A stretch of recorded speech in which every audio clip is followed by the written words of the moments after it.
Sitôt l'abbaye retrouvée. L'Exode. Épisode 2.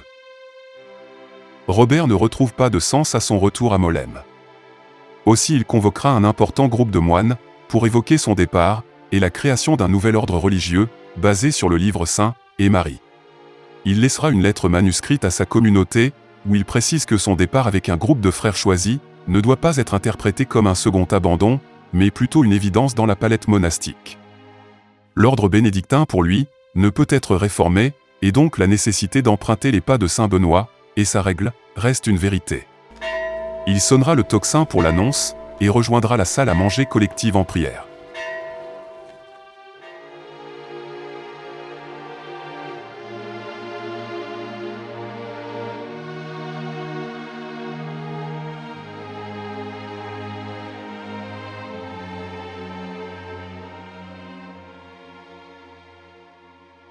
Nous sommes le 21 mars 1098.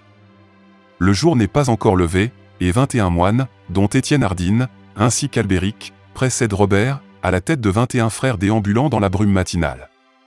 Robert, son livre saint sous son bras, précède la petite troupe. La croix pointée vers la lumière guidera ce père, qui déjà se trouve dans la force de l'âge.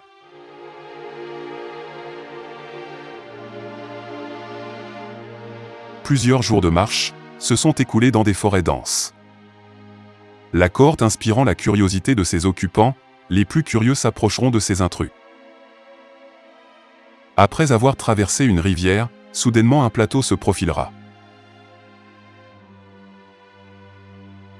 Une fois passé, une plaine alors se dessinera à l'horizon. Il s'agira du début de la plaine de la Saône. Cependant, certains passages seront marécageux, voire même dangereux. Les lieux sont envahis de roseaux et de serpents. Mais Dieu, sous son regard bienveillant, ordonnera aux reptiles de remonter sur le haut des arbres, en laissant en paix cette escouade de religieux.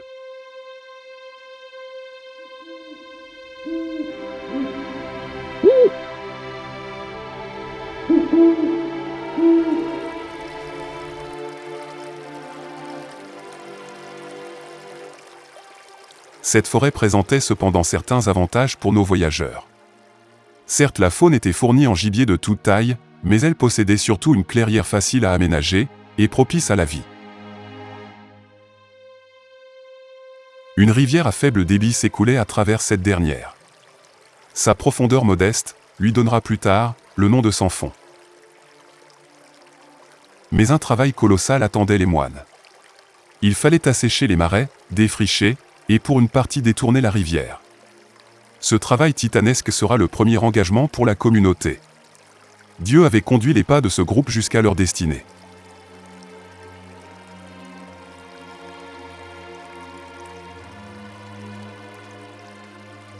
Robert décidera donc d'implanter sa petite communauté sur ces lieux. D'autant que l'endroit possède une vieille forge abandonnée et sans forgeron. Le lieu sera baptisé par les moines, la Petite Forgeotte. Après autorisation des seigneurs locaux, la vie commencera à s'animer dans ce premier lieu symbolique pour Cîteaux. Les nobles bourguignons virent comme une opportunité pour le commerce ainsi que la foi, par cette nouvelle présence religieuse. D'autant que l'évêque de Rome avait donné à Robert sa bénédiction pour une telle entreprise.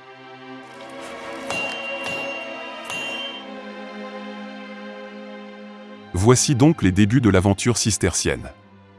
Les roseaux, cistelles en latin, qui donneront le nom de Cîteaux, se transformeront en roseaux de pierre. Des pierres qui auront un destin hors du commun. Mais pour l'instant, ce premier hameau de fortune ne possède pas d'église. Certes, à 2 km plus au sud, et surtout au sec, il y a bien une vieille chapelle mérovingienne à moitié en ruine abandonnée. Mais elle est sur les terres du seigneur Renard, vicomte de Beaune. Plus tard, nos moines auront l'autorisation de s'y rendre. C'est pour cela qu'un premier logis provisoire en bois sera donc consacré aux multiples prières journalières sur les lieux mêmes de la Petite Forgeotte. 2 années se sont écoulées et le XIIe siècle débute. En 1101, les moines font partie intégrante du paysage bourguignon. Ils ont beaucoup de donateurs, dont les seigneurs de Dijon.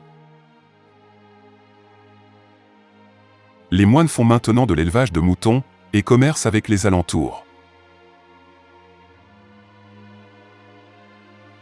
Ils répandent la bonne parole, éduquent et surtout soignent.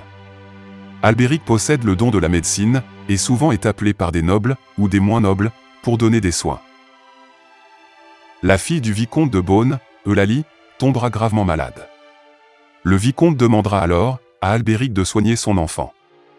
Albéric parvint à guérir la princesse, qui se mariera plus tard avec un seigneur angevin.